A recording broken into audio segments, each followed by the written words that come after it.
সবার মধ্যে সবার মধ্যে পরমাত্মার ভগবানকে দর্শন করে।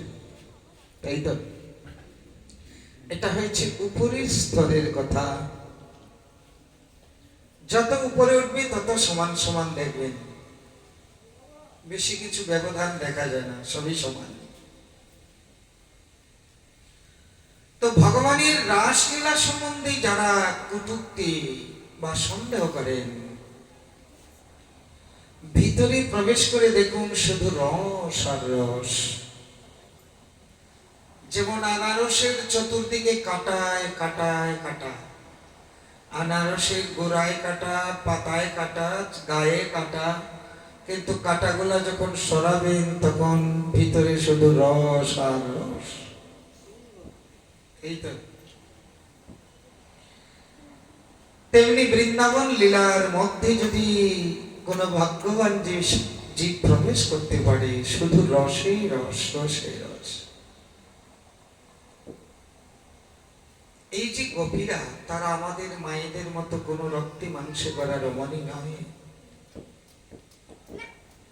তাদের চিন্ময় দেহ, এমন চিন্ময় দেহ যে কামদেবের পুষ্পবান তাদের শরীরে গিয়ে ক্রিয়া করতে পারে না।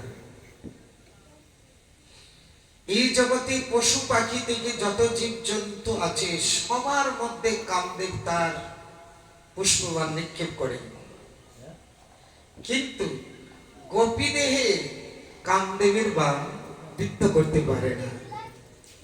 পশু পাখি ধরে ব্রহ্মা পর্যন্ত কামদেবের বাণী সবাই জর্জরিত। কামদেবের বাণী ব্রহ্মা পর্যন্ত জর্জরিত, এমনকি পিতামহ ব্রহ্মা, সৃষ্টিকর্তা ব্রহ্মা নিজের কন্যা সন্ধ্যাকে দেখে উনি কামবাণে বিদ্ধ হয়ে গেছেন। তাহলে পশু পাখি থেকে ব্রহ্মা পর্যন্ত সবাই কামদেবের বাণে বিদ্ধ, কিন্তু গোপীদের দেহে ওই কামদেবের বাণ প্রবেশ করতে পারে না। আমরা জানি রাসলীলা, আমাদের মহাজনগণ বলছে না গো, রাসলীলা নয়, মদন সমর মানে যুদ্ধ। কামদেব অনেকদিন ধরে তাকাচ্ছিলেন, অপেক্ষা করছিলেন যে এই বৃন্দাবনে যিনি জন্ম নিয়েছে, সবাইকে তো নাচিয়েছি, মহাদেবকে পর্যন্ত নাচিয়েছি, একা মাত্র এই শ্রীকৃষ্ণকে নাচানোর বাকি আছে। সুযোগ যদি পাই তাহলে একবার চেষ্টা করব। আজ রাসলীলায় যখন শতকোটি গোপীদেরকে উনি আহ্বান করলেন বংশধ্বনিতে, কামদেব বলছে আজকে তোমার সাথে যুদ্ধ করার সময়। ভগবান শ্রীকৃষ্ণ আহ্বান করছেন যে আমি কামদেবের সাথে মদন যুদ্ধ করব, আমার সারথি কে হবে? তখন কিন্তু পৃথিবীর কেউ সাড়া দিলেন না। গোপীরা বলছেন আমরা আছি, আমাদের দেহরূপ রথে আরোহণ করে তুমি যুদ্ধ করো। রথ যদি ভালো না হয় তাহলে যুদ্ধ করা যাবে না। তাই গোপীরা বলছেন আমাদের দেহরথকে আরোহণ করে প্রভু তুমি যুদ্ধ করো। মহাজন কি সুন্দর সুন্দর দৃষ্টি দিয়েছে। রাধা গোবিন্দ একদিন শুয়ে আছেন, তো সখীরা নিশান্ত লীলা, সখীরা কুঞ্জরন্ধ্রে নয়ন দিয়ে রাধা গোবিন্দের স্বয়ং শোভা দর্শন করেছে। দর্শন করে একজন আরেকজনকে বলছে টুটল কি ফুল দলুর গুণে কি রতিরণী তুন ভেলো শুনো। কি ভাষা বৈষ্ণব পদকবি, মানে এমন ভাবে শুয়ে আছে রাধা গোবিন্দ, একেবারে অচৈতন্য। তো এক সখী আরেক সখীকে বলছে টুটল কি ফুল ধনুর গুণ কি রতিরণী তুন ভেলো শুনো। সমর মাছ ফাউল লাজ রতিপতি ভয়ে ভাজি। ভাষা পড়লে বললে কেমন জানি হয়ে যায়। অর্থাৎ দেখ, রাধা গোবিন্দ যেভাবে শয়ন করে আছেন, আজকে কি মদন যুদ্ধ হয়নি? বা যুদ্ধ করতে গিয়ে কামদেবের ধনুর গুণ ছিঁড়ে গেছে, টুটলা কি ফুল ধনুর গুণ, এই পুষ্পবাণীর ধনুর গুণ কি ছিঁড়ে গেছে, টুটলা কি ফুল ধনুর গুণ, কি রতিরণী তুন ভেল শুনো, কিবা যুদ্ধ করতে করতে তুনির মান সব ফুরিয়ে গেছে, বা সমর মাছ পাউল লাজ রতিপতি ভয়ে ভাজ, বা যুদ্ধ করতে করতে তুনির বান ফুরিয়ে গেছে, যে রতিপতি, রতিপতি মানে কামদেব শেষ পর্যন্ত সমর থেকে, যুদ্ধ থেকে পলায়ন করেছে। তাই দেখো না রাধা গোবিন্দ কেমন ভাবে শুয়ে আছে।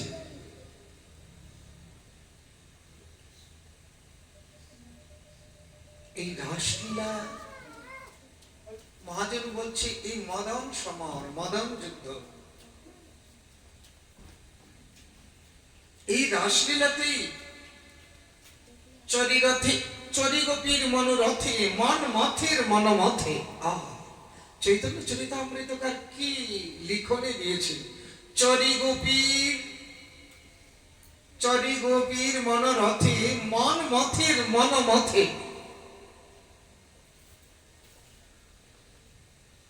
গোপীদের দেহরূপ রথ আরোহণ করে আজ মদন মোহন,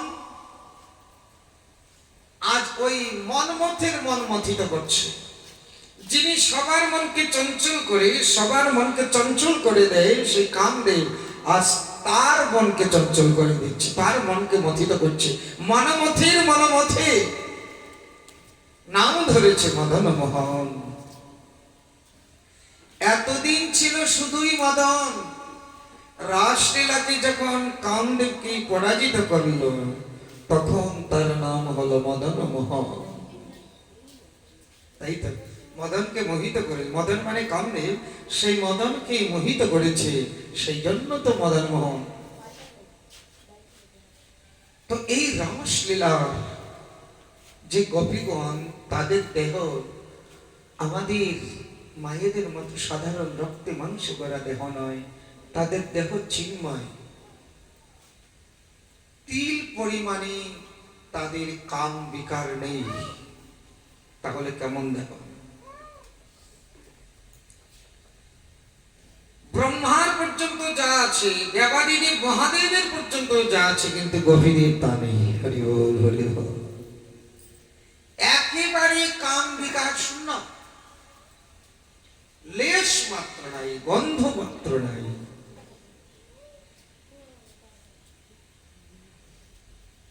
তো তাদেরই মনোবাসনা পূর্ণ করার জন্য শ্রী গোবিন্দ। আচ্ছা, এখানে আবার সন্দেহ যায়, এই বলছেন তাদের কোনো কামের গন্ধ নেই, বিকার নেই, আবার তাদের মনোবাসনা। বলছে তারা অনেক অনেক জন্ম ভজন করেছেন গোবিন্দকে প্রতিরূপে পাওয়ার জন্য। এই যে গোপীগণ, কেউ মুনি ঋষিগণ, কেউ দেবকন্যাগণ, শ্রুতি স্মৃতি, তারাও গোপীরূপ ধারণ করে এসেছে।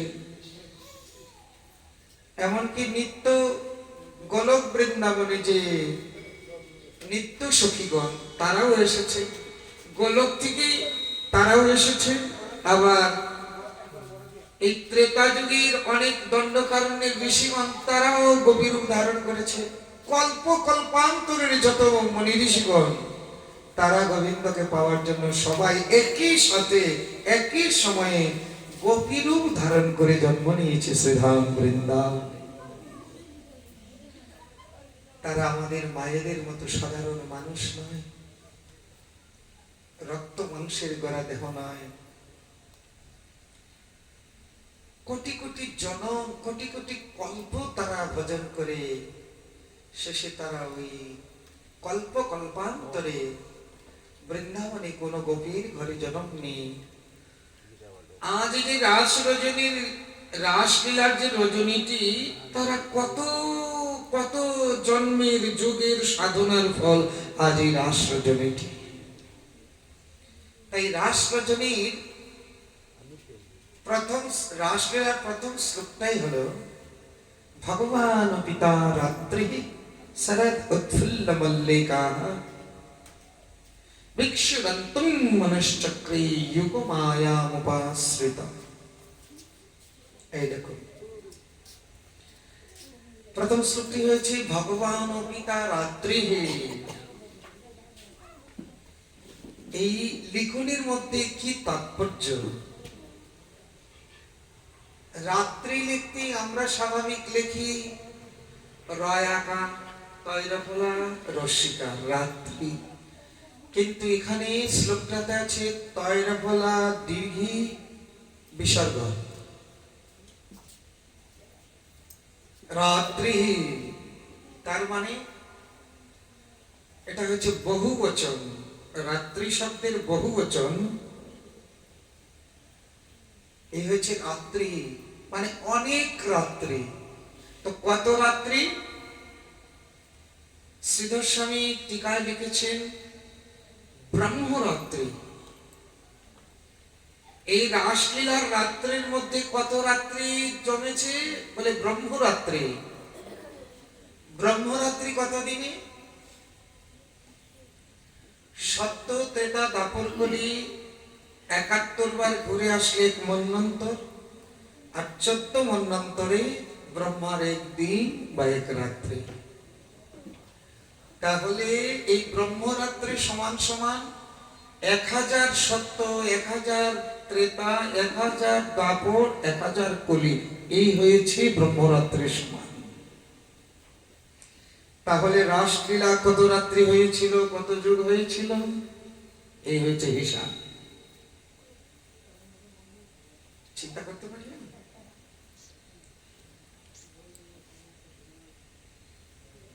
তো এইরকম রাত্রি এসে রাসলীলার সাথে সংযোজন হয়ে গেল। কিন্তু এইসব হিসাব আমাদের সাধারণ বুদ্ধি দিয়ে চিন্তা করলে বলবেন একটাও মিলবে না। ভগবানের লীলা এই সাধারণ বুদ্ধি দিয়ে চিন্তা করলে কিছু কুল কিনারা পাওয়া যাবে না। যদি আমরা সাধারণ বুদ্ধি দিয়ে বিচার করি এটা সম্ভব, তাহলে তো হয়ে গেল দুন্দুরি লাগার পেয়েছে। যতই বলা হয় বুঝতে হবে ভগবানের লীলা কিছুই বলা হয়নি, আরো অনেক কম বলা হয়েছে। যতই বলা হবে ততই মনে করতে হবে কম বলা হয়েছে। আর যদি সাধারণ বুদ্ধি দিয়ে বিচার করি তাহলে কিছু মিলবে না। দেখুন সাধারণ বুদ্ধির বিচার করছি, গোবর্ধন থেকে বৃন্দাবন ২৪-২৫ কিলোমিটার, গোবর্ধন থেকে বর্ষনা ২৪-২৫ কিলোমিটার, নন্দগাঁও আরো ৫ কিলোমিটার বেশি, প্রায় ৩০ কিলোমিটার। তো বৃন্দাবন থেকে নন্দগাঁও বর্ষনা প্রায় ৫০-৫৪ কিলোমিটার।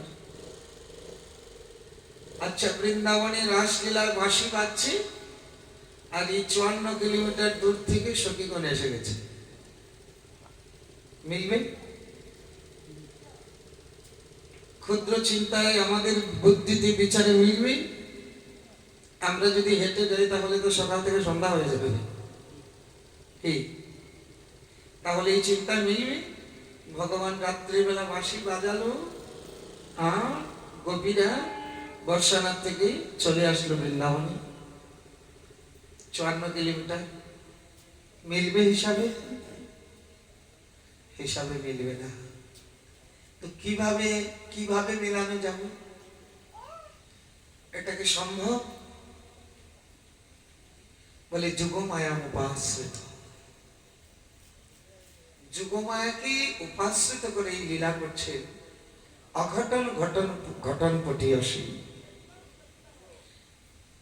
যেটা অসাধ্য সেটাও সাধন হয়ে যায়।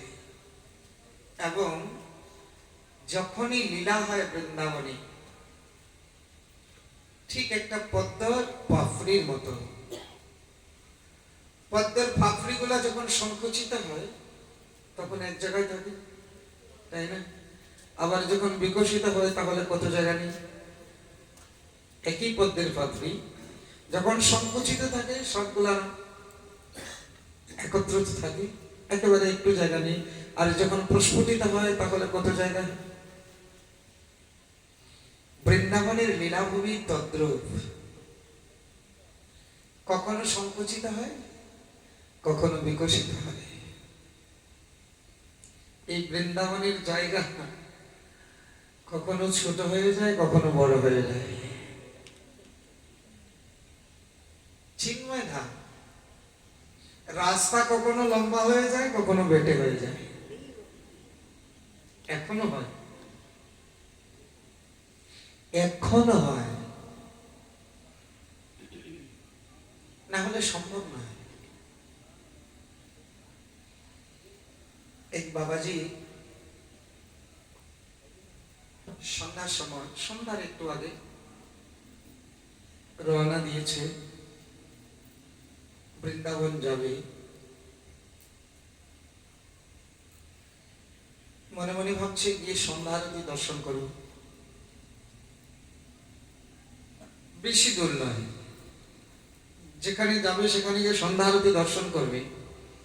কিন্তু ভজনের এমনই আবেশ লেগে গেল রাস্তার মধ্যে, এখন উনি যেখানে যাবেন সেখানে গিয়ে দেখে ঠিকই আরতি হচ্ছে ঠিকই, কিন্তু সন্ধ্যা আরতি না, মঙ্গল আরতি।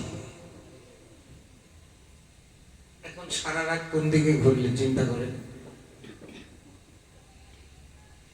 ভাবছি উনি সন্ধ্যা আরতি কি করবে, দর্শন করবে, কিন্তু সেই জায়গায় যেতে যেতেই মঙ্গল আরতির সময় হয়ে গেল। সাধারণ বুদ্ধি দিয়ে চিন্তা করলে কিছু খুঁজে পাওয়া যাবে না।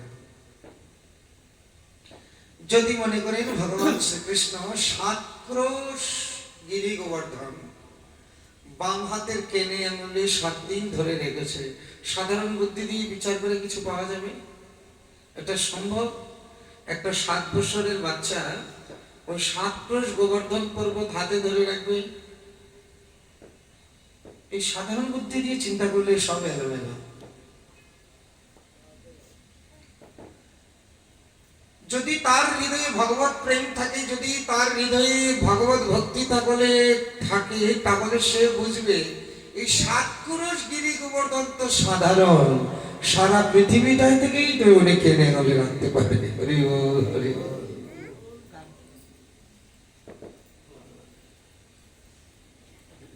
যদি ভক্তি থাকে তাহলে এরকম বুঝতে হবে। সাধারণ বুদ্ধি দিয়ে বিচার করলে ভগবানের কিছুই পাওয়া যাবে না।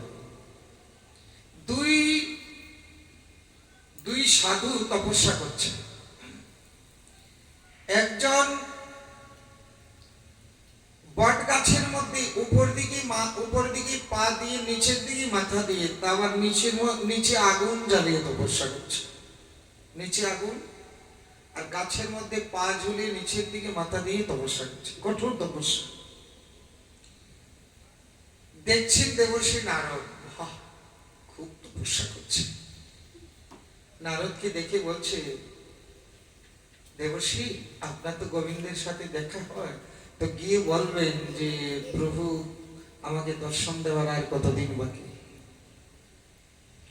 নারদ সেখান থেকে গেলেন, একটু সামনে গিয়ে দেখে কি একজন হাল চাষ করছে, আর ওই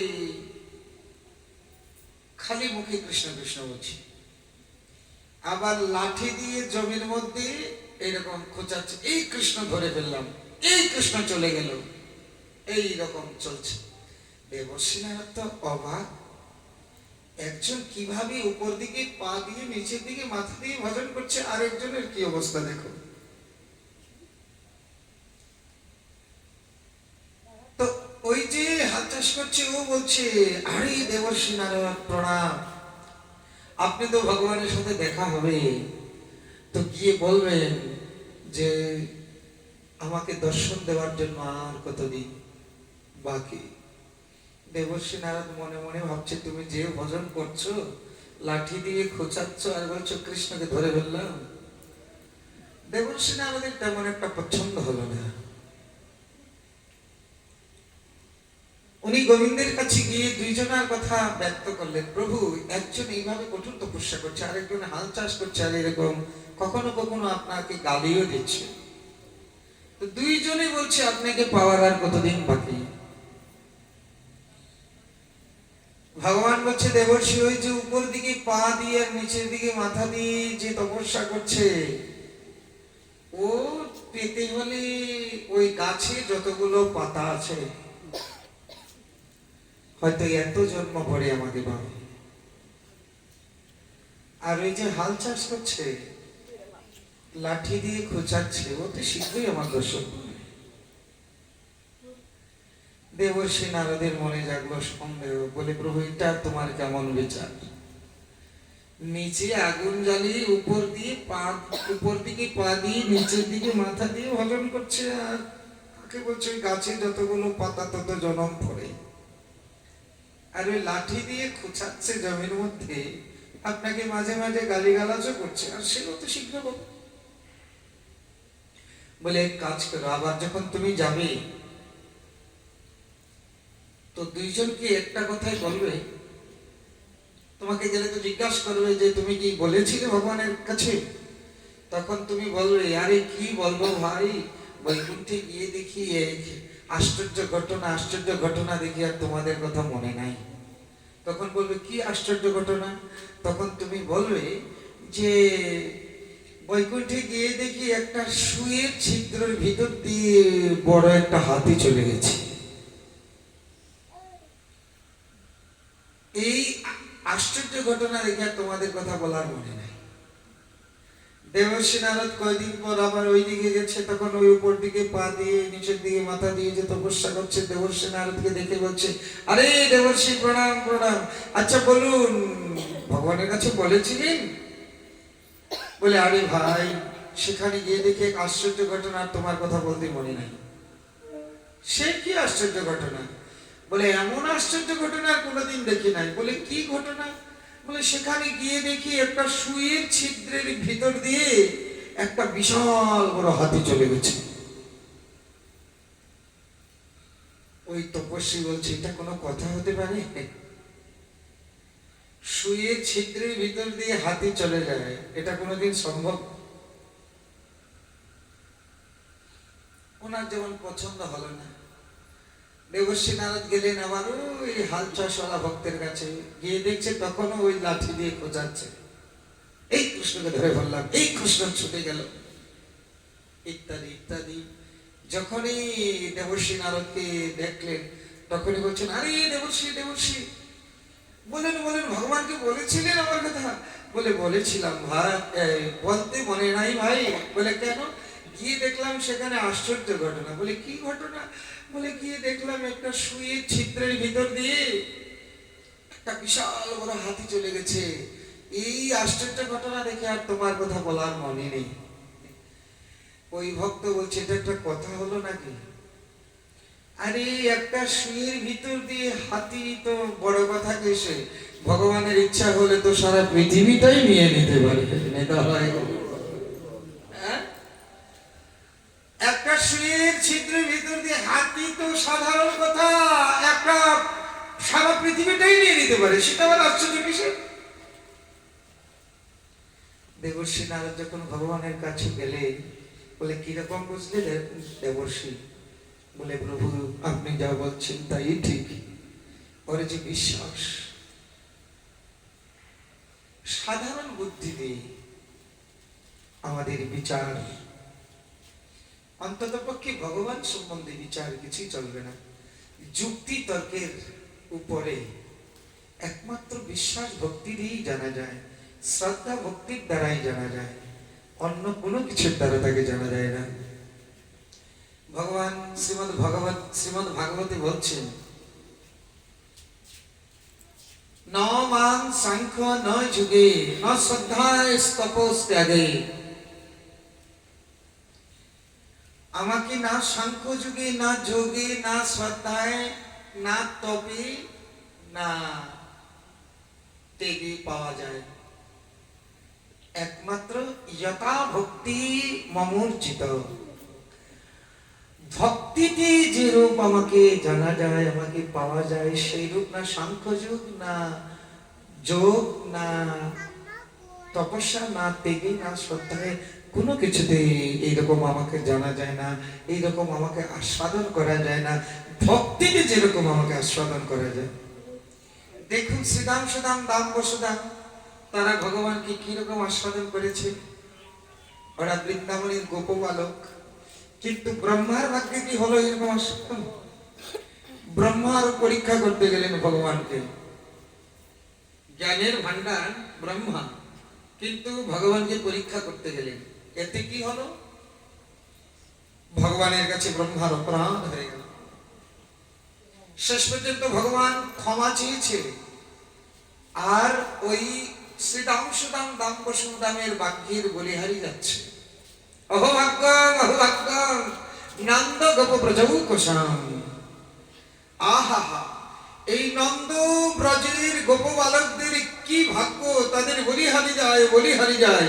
আমি সৃষ্টিকর্তা ব্রহ্মা যাকে চিনতে পারলাম না, যাকে জানতে পারলাম না, আর এই বৃন্দাবনের রাখাল বালকগণ জন্মিত্রং পরমানন্দম পূর্ণ ব্রহ্মং সনাতনম।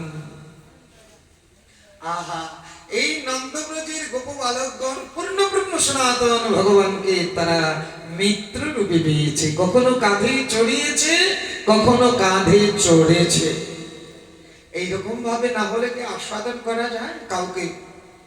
ভগবানকে তারা কত নিকটে পেয়েছে, কত কাছে পেয়ে আস্বাদন করেছে।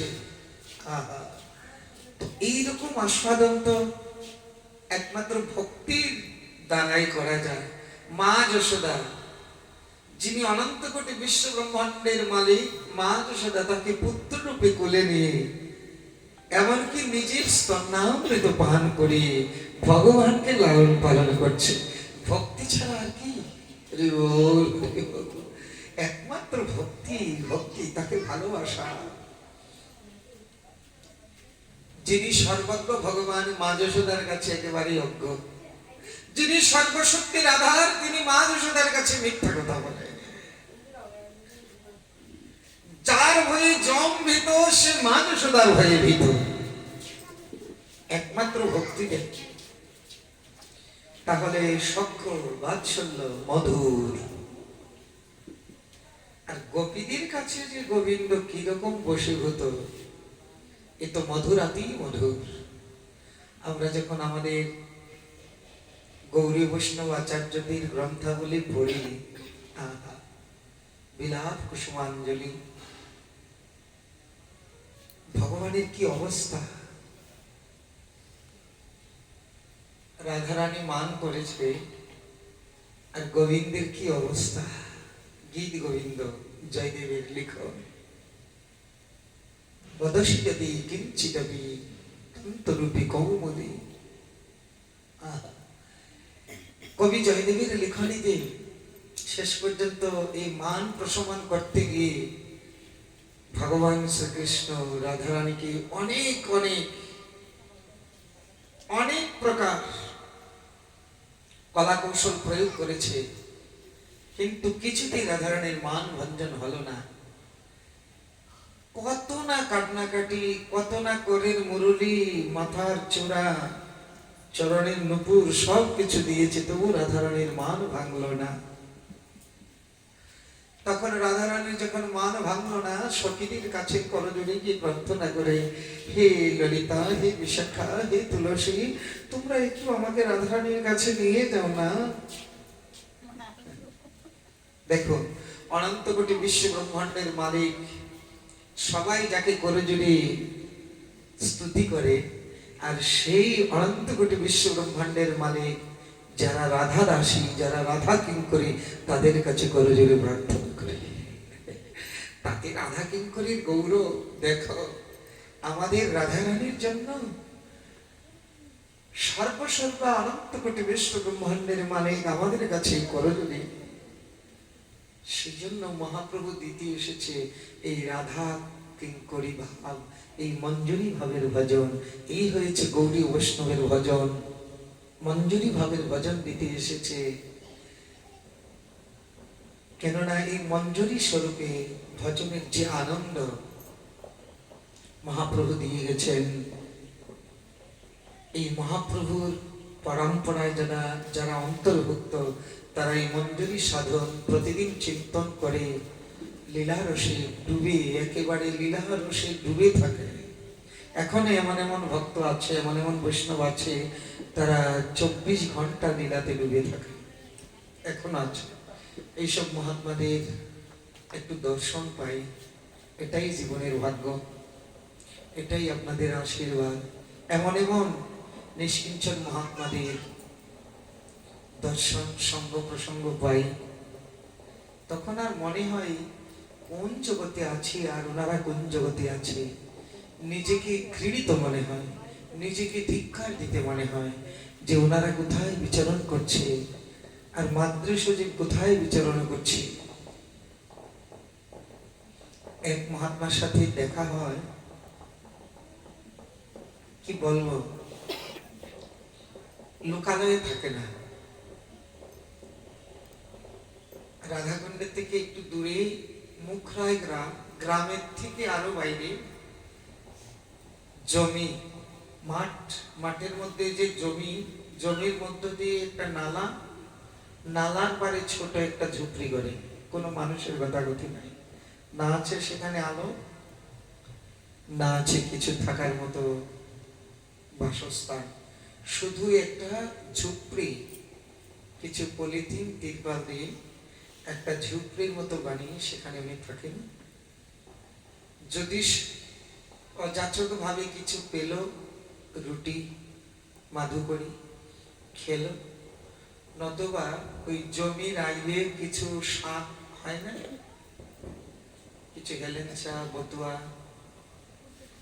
ওই জমির আইলে বা আশেপাশে যেগুলো শাক থাকে, সেই শাকগুলো এনে লবণ ছাড়া সিদ্ধ করে পায়। এমন ত্যাগী, এমন বিরাগ্য, আর দিন রাত লীলা স্মরণ। ওনাকে দর্শন হলেই শরীর যেন কেমন করে। তো কোনো কোনো দিন প্রায় দর্শন হয় রাত্র 10টার পরে।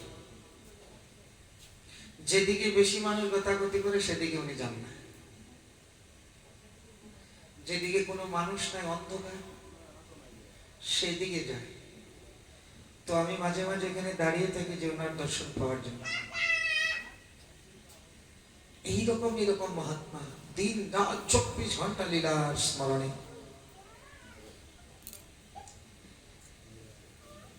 যে দর্শনে পবিত্র হয় এই তোমার গুণ। ওনাকে দর্শন করলে যে মনের একটা ভাব হয়, তখন ওই নরোত্তম ঠাকুরের এই লেখনী মনে হয় যে দর্শনে পবিত্র করে এই তোমার গুণ, এই বৈষ্ণবের মধ্যে পাওয়া যায়। ওনাকে দর্শন করলেই মনে হয় যেন মনটাকে, মনে হয় ঘাট ধরে ওনার চরণে নিয়ে ফেলে দেয়, এইরকম অবস্থা। যে ওনাকে প্রণাম না করলে যেমন তেমন ভাবে প্রণাম না, মনে হয় যেন ভুল উল্টিতে হয়ে প্রণাম না করলে শান্তি পাচ্ছে না, এইরকম প্রভাব ওনার। অথচ ভিখারির মতো থাকবে, কাউকে তো ধরাই দিবে না। এইরকম মহাত্মা, এইরকম সাধু, তারা লীলারসে ডুবে থাকেন। এখনো তারা দর্শন পান, এখনো তারা কথা বলেন। অদ্যাবধি নিত্য লীলা করে সেবরায়, কোন কোন ভাগ্যবানে দেখিবারে পায়। এই যে বর্ষানা, কিছুদিন পরেই হোলি,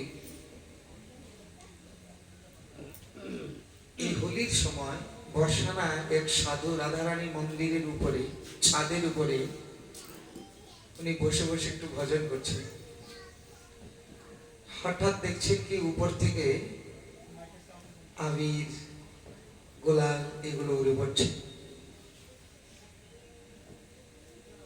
চিন্তা করুন, আজ পর্যন্ত উপর থেকে আবির গোলাল এগুলো পড়ছে। ওনার সমস্ত কাপড় চোপড় লাল হয়ে গেছে।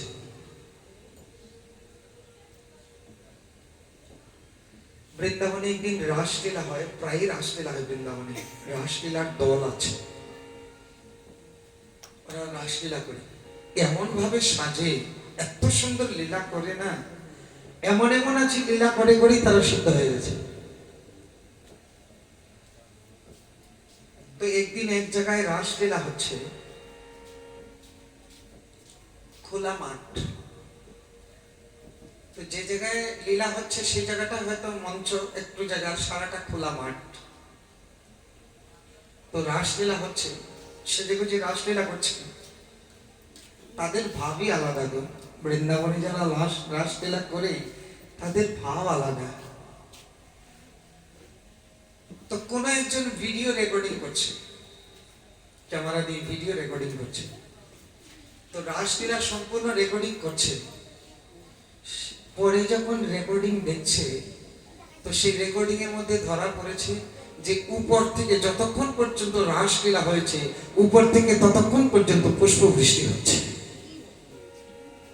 অথচ যারা রাসলীলাতে ছিল তারা কেউ দেখে না।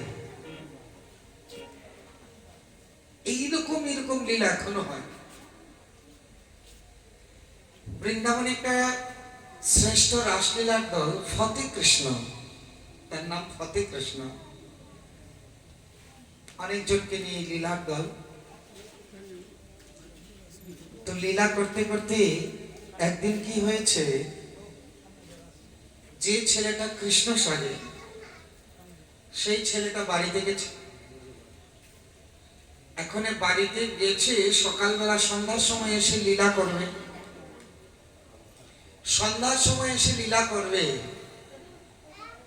মানে ওইখানে লীলা যেখানে হয় 7 দিন হয়, মানে 7 দিন ভাগবত পাঠ হবে, আর ভাগবত পাঠের পরে পরে লীলা শুরু হবে অনেক জায়গায়। এখন 7 দিন পর্যন্ত লীলা হবে। যে ছেলেটা কৃষ্ণ সাজে সেই ছেলেটা বাড়িতে গেছে সকালবেলা, সন্ধ্যার সময় আসবে। এদিকে ছেলেটা বাড়িতে গিয়ে অসুস্থ হয়ে গেছে। এখন যে খবর দিবে, আজকালের মতো তার মোবাইল যোগাযোগ ছিল না, দিয়ে চট করে ফোন করে বলে দিবে, খবর দেওয়ার কোনো উপায় ছিল না। উনি তো অসুস্থ, এখন লীলা করবে কে?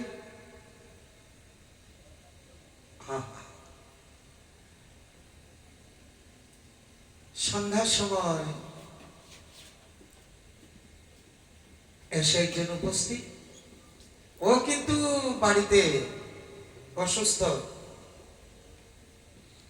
এদিকে ঠিক ওনার মতো আরেকজন এসে উপস্থিত। 7 দিন পর্যন্ত লীলা হয়েছে, কেউ কিছু ঠিক পায়নি। 7 দিন পর্যন্ত লীলা হয়েছে, আর ও 7 দিন পর্যন্ত অসুস্থ বাড়িতে। 7 দিন পরে যখন ও এসেছে, তখন ফতে কৃষ্ণজি একটা পারিশ্রমিক দেয় তো ওনাদের। তো 7 দিনের পারিশ্রমিক ওকে দিচ্ছে।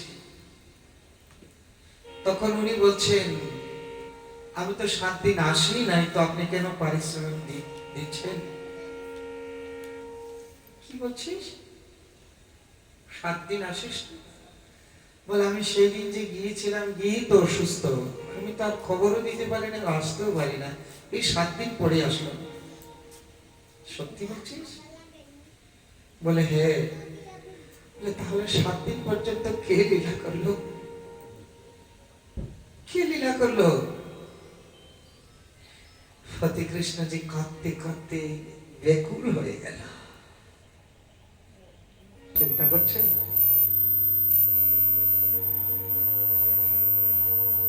এমন যে বৃন্দাবনে এখনো লীলা চলে, অদ্যাবধি নিত্য লীলা করো সমরায়, কোন কোন ভাগ্যবানে দেখি বাড়ে পায়। সাধারণ চিন্তা দিয়ে কিছুই বিচার করা যাবে না, সব গন্ডগোল হয়ে যাবে। শুধু এতটুকুই বুঝতে হবে, যা বলা হচ্ছে সবই কম, অনেক কম। বলার কার সাধ্য আছে? এই রাসলীলার কথা, গৌর গোবিন্দের লীলা কথা সাধারণ জীবের বলার কি সাধ্য আছে? তো সিন্ধুতে বিন্দুর মতো কি বলতে পারে আমি জানি, কি বলতে পারি আমি সব লীলা জেনেছি। ব্রহ্মা পর্যন্ত বলেছে জানন্ত এবং জানন্ত। যারা বলেছে তোমাকে জেনেছে তারা জানুক, আমি ব্রহ্মা আমার কায় মনোবাক্যে তোমার কিছুই জানতে পারলাম না। তো এই জগতে কি জানবে?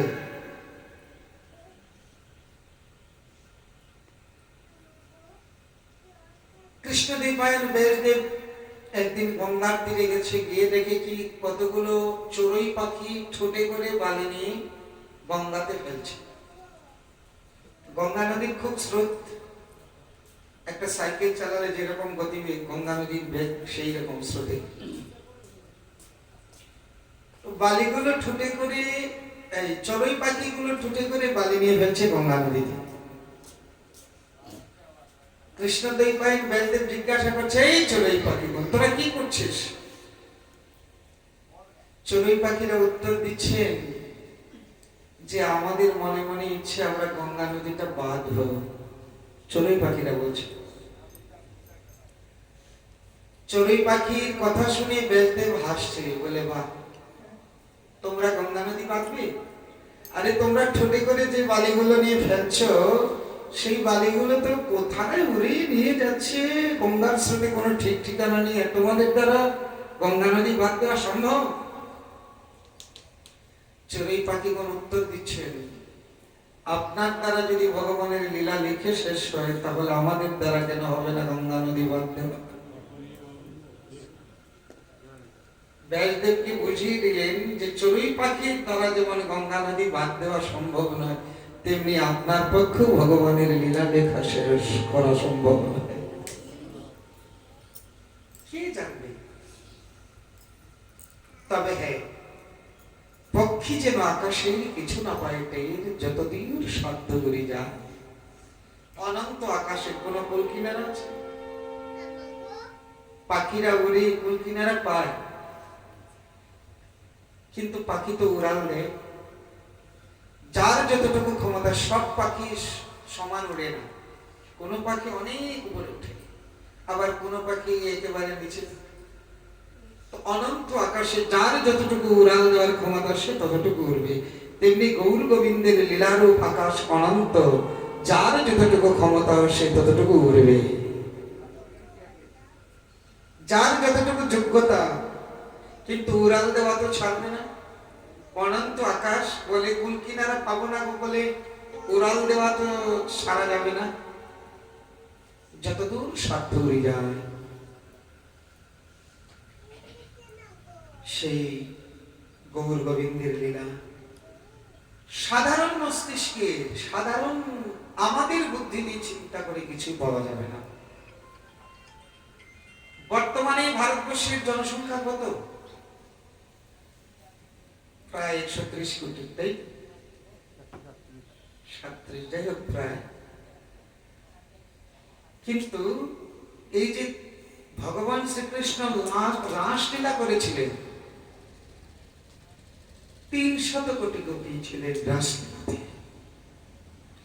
তাহলে ভারতবর্ষে যত জনসংখ্যা আছে বর্তমানে, তার চেয়ে দ্বিগুণ সংখ্যা থেকে আরো বেশি ছিলেন শুধু গোপীগণ। এখন যদি সাধারণ বুদ্ধিতে চিন্তা করি, এটা একটা কথা হতে পারে? খালি গ্রন্থে লেখলে আমরা বিশ্বাস করব? বলে শাস্ত্রের কথা বিশ্বাস করুন আর না করুন, হ্যাঁ, যদি আপনি বুঝতে চান তাহলে বুঝবেন। একটা রাত্রির মধ্যে যদি ব্রহ্মরাত্রি ঢুকতে পারে, তাহলে এই এতটুকু জায়গার মধ্যে কেন 300 কোটি গোপী ঢুকতে পারবে না? আমরা তো বলেই এসেছি যে বৃন্দাবন কখনো বিকশিত হয়, কখনো সংকুচিত হয়। হবে না কেন? না হওয়ার কিছুই নেই।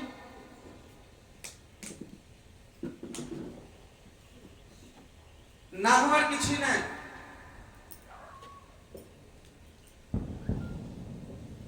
বলরাম একদিন বলেছেন, সংকর্ষণ শক্তি বলরাম একদিন বলেছে, কানাই তোর মায়াটা কেমন রে? দুইজন গেছে স্নান করতে যমুনাতে। এখন যমুনার ঘাটে গিয়ে ওই বলরাম বলছে, তোর মায়াটা কেমন? এগুলো কি চলছে? 1 বছর চলে গেল, আমার কোনো খবরই নাই যে এত লীলা চলছে। মানে 1 বছর ধরে যে ভগবান নিজেই গোবৎস এবং রাখালগণ হয়েছে বলরাম জানেই না।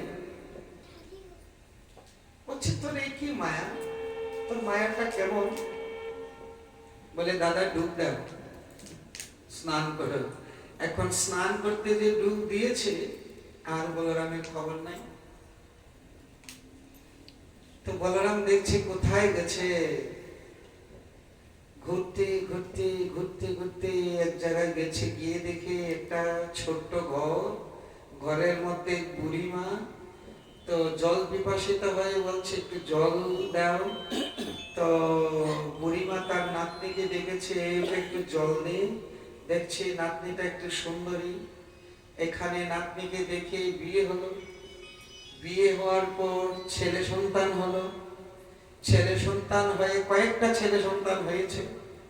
এদিকে কেবল ডুব দিয়েছে, এদিকে বিয়ে করেছে, ছেলে সন্তান হয়ে গেছে, বুড়ো হয়ে গেছে। এখন একদিন কি করেছে, সন্তানদেরকে নিয়ে কোথাও যাবে, একটা খাল পার হতে হয়। এখন খাল পার হতে গিয়ে ভাবছি একটু জল, কিন্তু হঠাৎ দেখে অনেক জল। অনেক জলে যখন নেমেছে, এখন বাচ্চা কাচ্চাগুলো সব জলে ভেসে যাচ্ছে। যখন বাচ্চা কাচ্চাগুলো জলে ভেসে যাচ্ছে, তখনই মনে পড়েছে কৃষ্ণের কথা, কানাই কোথায়? যখন এই কানাইয়ের কথা মনে পড়েছে, তখনই দেখে ডুব দিয়ে উঠেছে। বলরাম দেখলেন এই, বলরাম বললেন, কি হলো কানাই? বলরাম, ভগবান তো জানেন। তো ভগবান বলছে, কি হলো দাদা? এই তো তুমি ডুব দিলে, আর এই তো ডুব দিয়ে উঠলে। বলরাম ভাবছি, ডুব দিলাম আর উঠলাম, এর মধ্যে এত কিছু হয়ে গেল।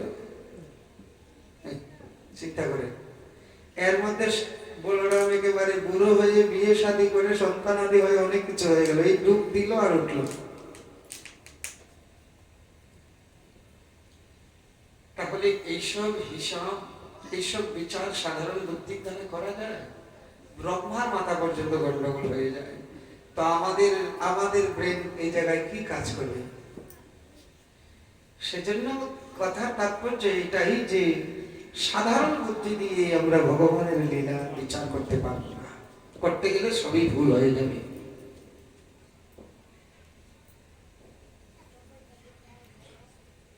তো এই যে 100 কোটি গোপী নিয়ে, 300 কোটি গোপী নিয়ে ভগবান রাসলীলা করেছিলেন। জন্ম জন্মান্তরের সাধনা এই রজনীটি, কত জন্ম জন্মান্তর সাধন করে করে আজকে তাদের মনোবাসনা পূর্ণ হবে। তারা শ্রীকৃষ্ণকে প্রতিরূপে পেতে চেয়েছিল, কত সাধনা করেছিল। যারা রাসলীলা সম্বন্ধে, ভগবানের সম্বন্ধে কটূক্তি করবেন, তারা একটু চিন্তা করে দেখুন, ভগবানের কোনো দরকার নেই এত গোপী নিয়ে লীলা করা। ওরা কি জন্ম জন্মান্তরে ভজন করেছে, তো ভজনের ফল দিতে হবে না ভগবানকে? ভগবান গীতায় বলেছে, যে যথামাং প্রপদ্যন্তে তাং তদৈব ভজাম্যহং মম বর্তমানুবর্তন্তে মনুষ্য পার্থ সর্বশঃ। আমাকে যে যেভাবে ভজনা করে, আমি সেইভাবে তাকে মনোবাসনা পূর্ণ করে থাকি। এটা তো ভগবানের প্রতিশ্রুতি। কেউ যদি ভাবে আমি তার পুত্র, তাহলে আমি তার পুত্র হয়ে যাই। কেউ যদি ভাবে আমি তার পিতা, তাহলে আমি তার পিতা হয়ে যাই।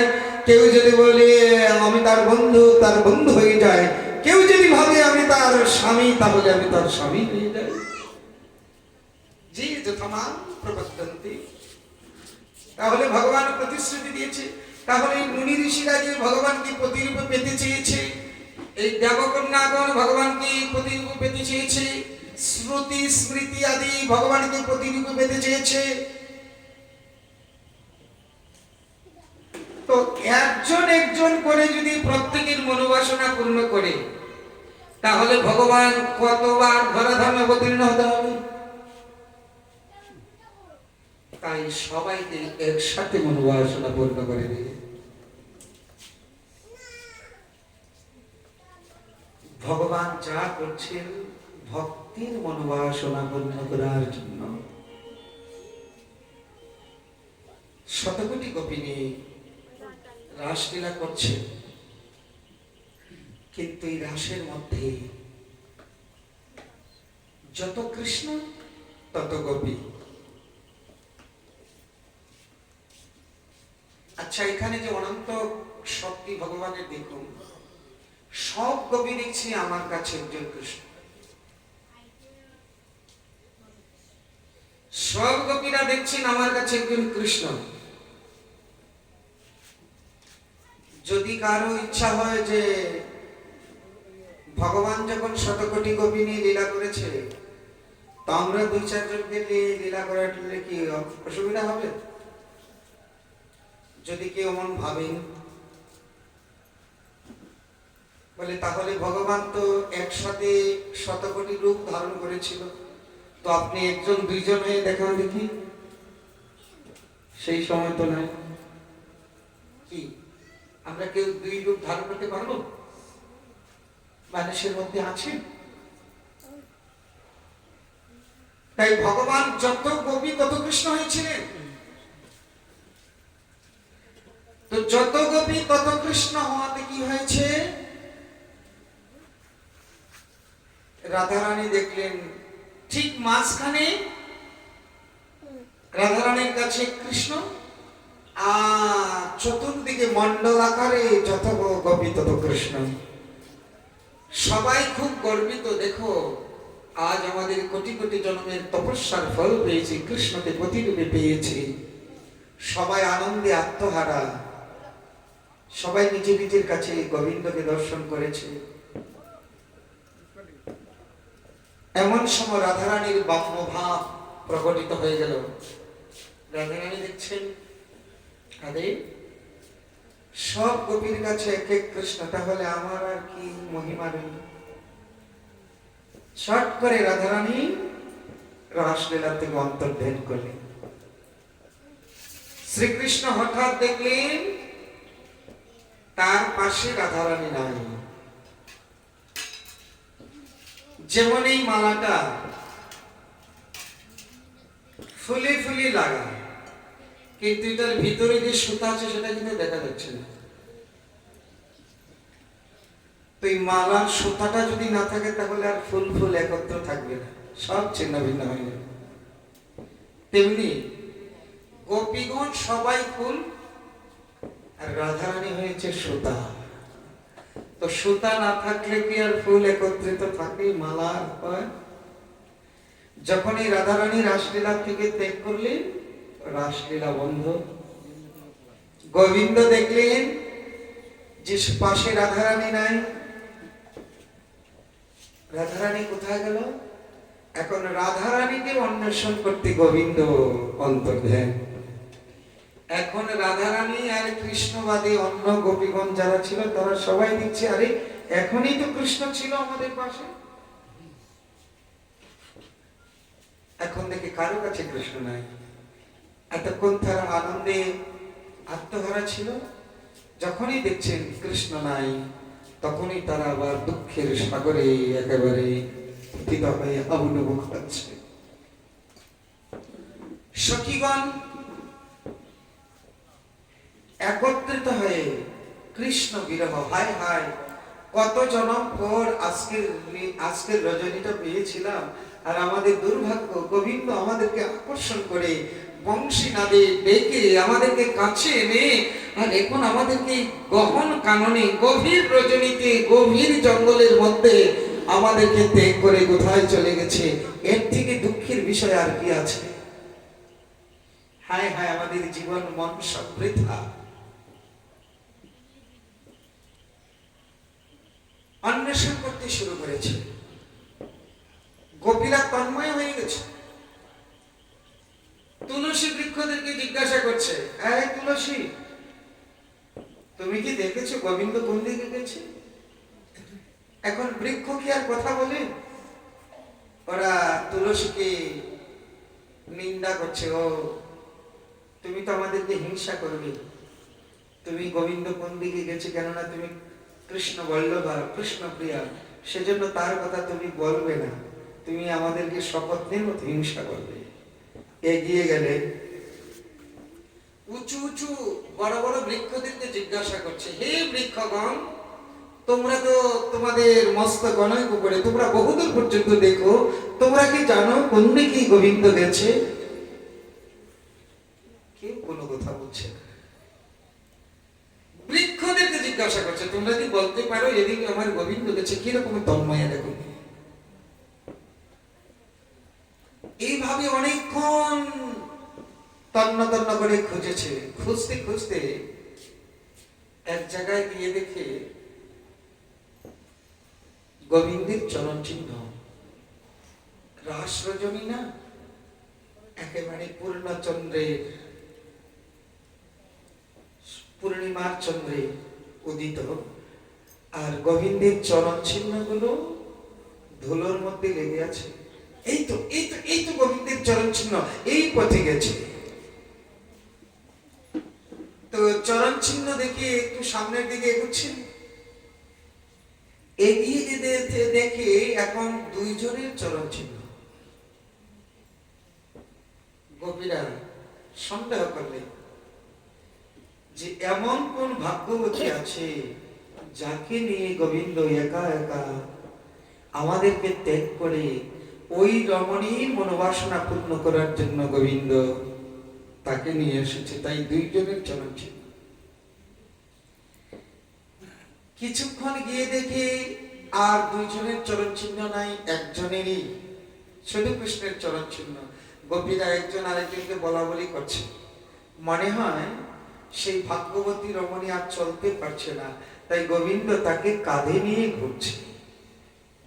ওই দেখো, এতক্ষণ গোবিন্দের চরণ চিহ্ন একটু অস্পষ্ট ছিল, আর এখন চাপ বেশি পড়েছে তাই স্পষ্ট ছিল। গোপীরা মন্তব্য করছে। এইভাবে যখন কিছুক্ষণ গেছে, গিয়ে দেখে একটা ফুল গাছের নিচে গোবিন্দের অর্ধেক চরণ চিহ্ন, মানে গোড়ার দিকটা নাই, শুধু সামনের দিকটা। গোপীরা মন্তব্য করছে যে ওই ভাগ্যবতী রমণী হয়তো পুষ্প চয়ন করতে চেয়েছিল, আর গোবিন্দ তাকে কাঁধে নিয়ে একেবারে এমন ভাবে তাকে কাঁধে নিয়ে পুষ্প চয়ন করতে দিয়েছে। এই দেখো অর্ধেক চরণ চিহ্ন, এগুলো মন্তব্য করছে। আর আসলেও তাই, এটাই হচ্ছে।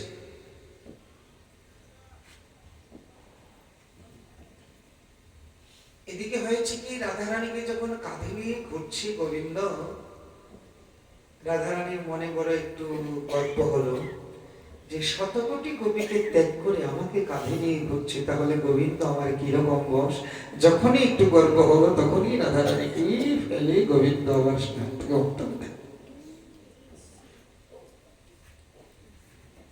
গোপীরা আবার অন্বেষণ করতে করতে করতে করতে গিয়ে দেখলেন রাধারানী এক জায়গায় বিলাপ করে কাঁদছে। রাধারানীকে তারা খুঁজে পেলেন। তারপর রাধারানীকে একসাথে নিয়ে খোঁজাখুঁজি শুরু হলো, কিন্তু কিছুদিন পেলেন না। খুঁজতে খুঁজতে শেষ পর্যন্ত তারা যমুনা পুলিনে আসে। যমুনা পুলিনে এসে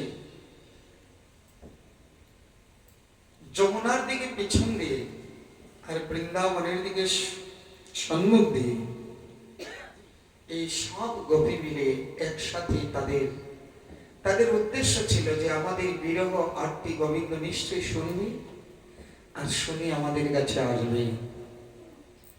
তাই গোপীগণ একসাথে কৃষ্ণ বিরহ ব্যথা বুকে নিয়ে একসাথে বলছে, জয়তি তেধিকম জন্মনাব্রজঃ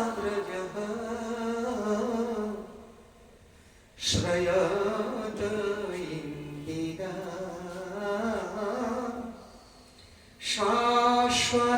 শাশ্বতত্রহি দয়িত দৃশ্যতা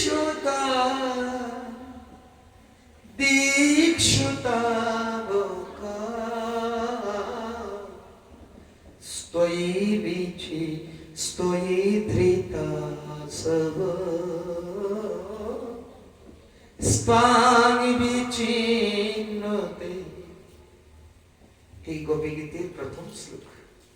বড়ই অদ্ভুত, বড়ই অদ্ভুত। জয়তি দেধিকং জন্মনা ব্রজঃ।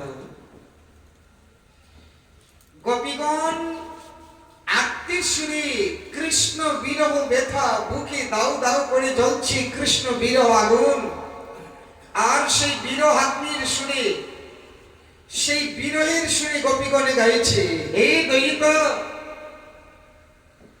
দ্বৈত দৃশ্যতং, হে দ্বৈত কাহা জন্মনা ব্রজঃ। যেদিন থেকে ব্রজে তোমার জন্ম হয়েছে সেদিন থেকে ইন্দিরা মানে লক্ষ্মী এই বৃন্দাবনে সতত বিরাজমান।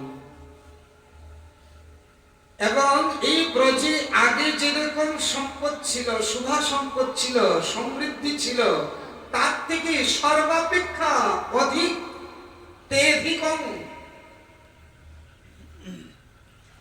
আগে যেরকম সম্পত্তি সমৃদ্ধি ছিল তার থেকে অনেক বেশি সমৃদ্ধিশালী এই বৃন্দাবন, এই ব্রজভূমি।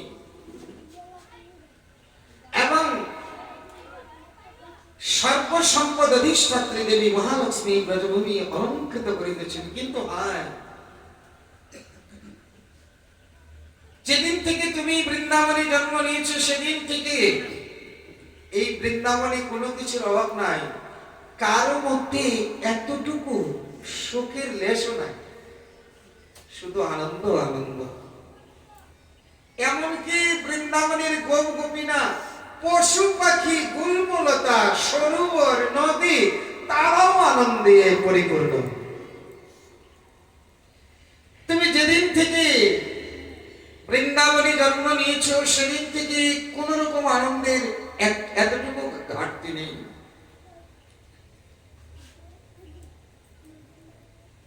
বৈকুণ্ঠেশ্বরী লক্ষ্মী মনে হয় যেন বৈকুণ্ঠে ত্যাগ করে এই বৃন্দাবনকেই তিনি সমৃদ্ধিশালী করছেন এবং উনি আর বৃন্দাবন থেকে যাচ্ছে না, চিরবিরাজমান হয়ে গেছে। তাই জয়তি দেধিকং জন্মনা ব্রজঃ শ্রায়তে ইন্দিরা শশ্বৎ অত্রহি। তো এই লক্ষ্মী দেবী এখন পর্যন্ত সেখানে ব্রজভূমিকে অলঙ্কৃত করিতেছেন। কিন্তু হায় আমাদের দুর্ভাগ্য, আমরা তো তোমাদের সমর্পিত আত্মাগত চিত্তা। এই বৃন্দাবনের সবাই সুখী বাস করছে, কিন্তু এই পরম সুখের মধ্যে, পরম আনন্দের মধ্যে একমাত্র এই গোপিকারাই দুর্ভাগ্যবতী যে তোমার বিরহে আমরা প্রবল দুঃখের সাগরে নিমজ্জিত হয়েছি।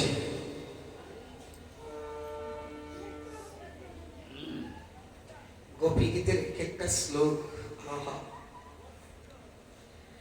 দ্বৈত দৃশ্যতাম ইক্ষুতাবকা ত্বয়ি ধৃতাসব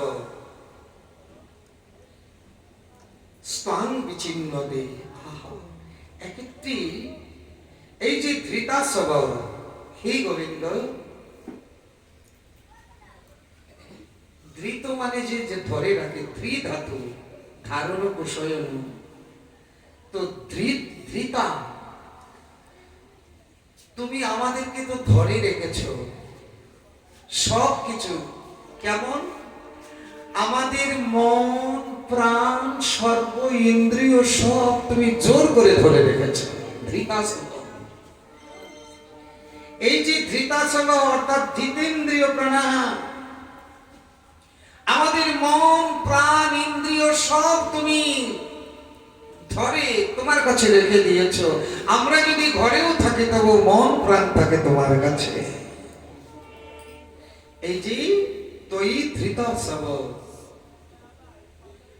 কি বলবো? তৈ, এখানে তৈ শব্দের অন্যায় করেছে সর্ব বিষয়ান ত্যক্তা তস্যৈব, মানে আমরা সকল কিছু ত্যাগ করে একমাত্র তোমার চিন্তায় আর তোমার সুখেই নিমজ্জিত। তুমি ছাড়া আমরা কিছু জানি না, তাই তুই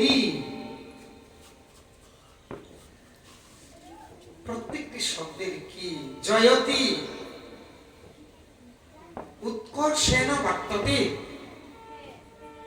যেদিন থেকে তোমার এই বৃন্দাবনে জন্ম সেদিন থেকে বৃন্দাবনের উৎকর্ষ চতুর্দিকে বিস্তীর্ণ লাভ করেছে, বিস্তার লাভ করেছে, শোভা সমৃদ্ধি পরম উৎকর্ষে স্থাপিত হয়েছে। অধিক অধিক হে দ্বৈত, তোমাকে হারাইয়া তোমার বিরহে আমরা কাঁদিয়া কাঁদিয়া খুঁজিয়া বেড়াইতেছি, তুমি এত নির্দয়।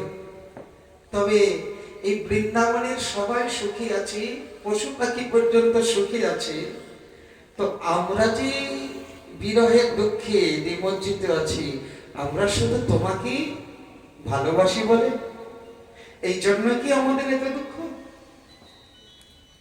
হে গোবিন্দ, আমরা যে গৃহ সংসার পতি পুত্র গুরুজন সব ত্যাগ করে তোমার চরণে এসেছি, এখন যদি তুমি আমাদেরকে দর্শন না দাও, তুমিও যদি আমাদের ত্যাগ করে দাও, সংসারে তো আর আমাদের জায়গা নেই। সংসারকে তো সংসারের মুখে তো ছাই দিয়ে আমরা চলে এসেছি।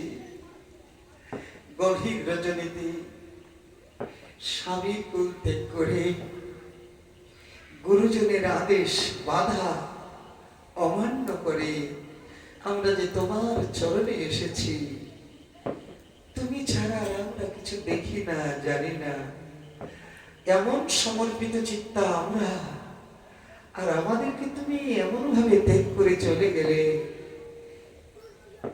বলো আমাদেরকে দুঃখ দেওয়াই কি তোমার স্বভাব? এটাই কি তোমার ধর্ম?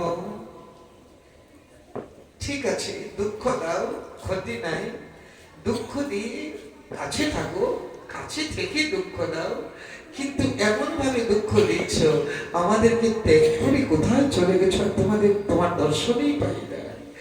কত কাঁদিতেছি, কত খুঁজিতেছি, কত ডাকিতেছি, তবু দেখা দেও না। তবে কি তুমি আমাদেরকে এইভাবে দুঃখ সাগরে ফেলে আমাদেরকে কষ্ট দিবি? হে গোবিন্দ, তোমাকে ভালোবাসি গতি কি বলি আমাদের এত দুঃখ। তুমি যদি আমাদেরকে ত্যাগ করে দাও, তাহলে আমরা যাব কোথায়? আমাদের আর্ত যাওয়া জায়গা নাই গো,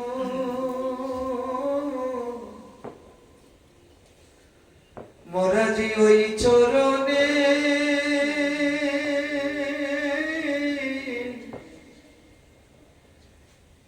সব সপেছি,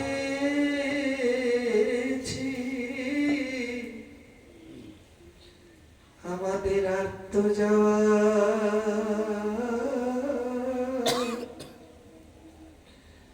জায়গা নাই গো।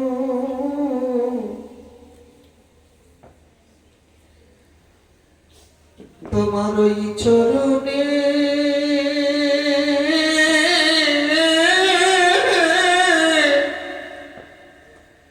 তোমার ওই চরণে মোরা সব শুভেছে,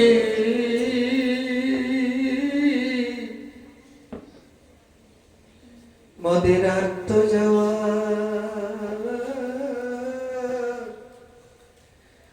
জায়গা নাই গো। আর ভাই আমরা যাব কোথায়? তোমার রাঙা চরণে বিনে আর ভাই আমরা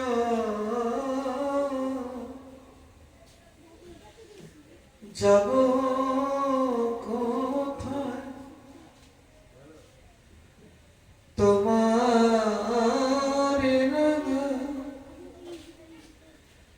তোমার রাঙা চরণ ভিনে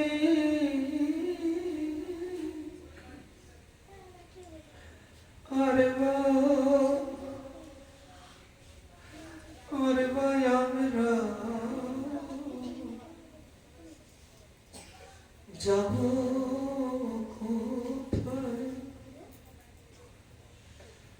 মোদের আর তো যাওয়ার জায়গা নাই গো আরে ভাই আমরা যাব কোথায় এই জগতের জীব সব কিছু ছেড়ে তোমার চরণে আশ্রয় পিতা মাতা সংসার ছেড়ে তোমার চরণ আশ্রয় করে আর তোমার চরণেও যদি জায়গা না হয় এই পৃথিবীতে তো আর তাদের জায়গা নাই সংসারও বলো না আর তোমার চরণ পেল না সংসারটা হলো না আর তোমার চরণ পেল না বলো তাদের কি গতি হে প্রভু হে দ্বৈত হে প্রাণনাথ হে প্রাণবল্ল আমরা যে তোমার চরণে সব কিছু সঁপে দিয়েছি আমরা যে সংসারের সব কিছু ত্যাগ করে এসেছি এখন আমরা আর কোন মুখে সংসারে যাব আমাদেরকে তো আর কেউ গ্রহণ করবে না আমাদেরকে সংসারের আর কেউ গ্রহণ করবে না আমরা যে তোমার চরণে সমর্পিত চিত্তে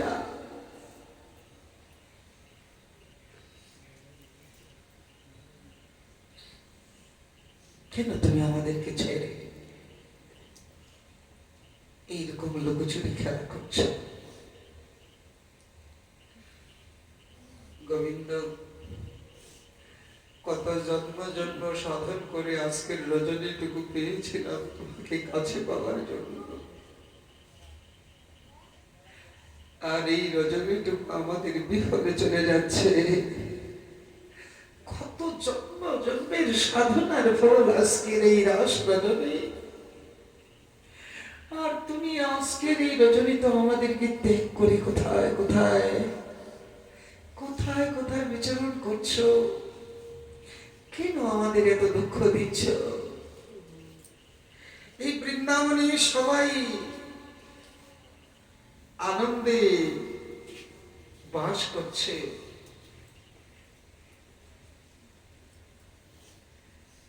সবাই আনন্দে বাস করছে কিন্তু আমরা কেন এত দুঃখিত আমরা কেন আমাদেরকে কেন তুমি এত দুঃখ দিয়েছ এই বৃন্দাবনে হে দ্বৈত তোমার জন্ম হইতে ব্রজে সর্বসম্পদ অধিষ্ঠাত্রী দেবী ইন্দিরার অধিষ্ঠান এবং ব্রজবাসী নরনারী পশু পক্ষী বৃক্ষলতা নদী পর্বত সকলেই সর্ববিধ সুখ সম্পদে পরিপূর্ণ হয়ে রয়েছে কিন্তু হায় আমাদের কি দুর্ভাগ্য আমরা তোমার বিরহ দুঃখিনী একেবারে নিমজ্জিত হয়ে তোমারই অন্বেষণে ব্রজের চতুর্দিকে ঘুরিয়া ঘুরিয়া বেড়াইতেছি তুমি আমাদের নিজ দাসী করিয়া অঙ্গীকার করিয়াছ এবং আমাদেরও দৃঢ় ধারণা এই যে আমরা তোমারই তাবকাহা দীক্ষু তাবকাহা আমাদেরও এই ধারণা যে আমরা তোমারই কিন্তু তোমারই বলে নিজজনকে কি এত দুঃখ দেয় সবাই তো এই জগতের সাধারণ মানুষ যারা তারাও নিজজনের দুঃখ মোচন করতে চায় কিন্তু তোমার একই স্বভাব আমরা যে তোমার তাবকা দীক্ষতা বোকা, আমরা যে তোমারই আর তোমার দাসী বলিয়া তুমি অঙ্গীকার করেছো, কিন্তু এখন আমরা অসহ্য অসহনীয় দুঃখ ভোগ করিতেছি, তাহাও আমরা বুঝিতে পারতেছি না। আমরা এখন অসহ দুঃখ ভোগ করিতেছি তোমার দাসী হয়ে, তোমার হয়ে। এই আমাদের দূরদৃষ্টি ছাড়া আর কি বলিব? আমরা যে তোমারই, আর তোমার বলিয়া আমাদের এত দুঃখ ভোগ করিতে হইতেছে কিনা তাহাও আমরা বুঝতে পারছি না। সর্বসুখ নিকেতন যে চরণ, এই সর্বসুখ নিকেতনের চরণে দেহ মন প্রাণ সমর্পণ করিয়া যদি আমাদের নিরন্তর মর্মান্তিক দুঃখ ভোগ করিতে হয়, তাহা হইলে তাহাকে কেবল আমাদের দুরদৃষ্ট, আমাদের দুর্ভাগ্য, এটা ছাড়া আর কিছু বলা যাবে না। মানুষ সংসার দুঃখে পীড়িত হয়ে তোমার চরণে শরণ নেয়, আর আমরা সর্বতভাবে তোমার চরণে শরণ নিয়ে আমরা এত দুঃখ ভোগ করিতেছি, এটা আমাদের দূরদৃষ্টি ছাড়া আর কি বলবো? কেননা তুমি সচ্চিদানন্দময়, তুমি সুখময়, তুমি আনন্দময়, সুখ আনন্দে পরিপূর্ণ, তুমি পূর্ণ ব্রহ্ম। আর তোমার নিজজন হয়ে আমাদের এত দুঃখ, এটা আমাদের দুর্ভাগ্য, দূরদৃষ্টি ছাড়া আর কিছুই নয়, কিছুই নয়।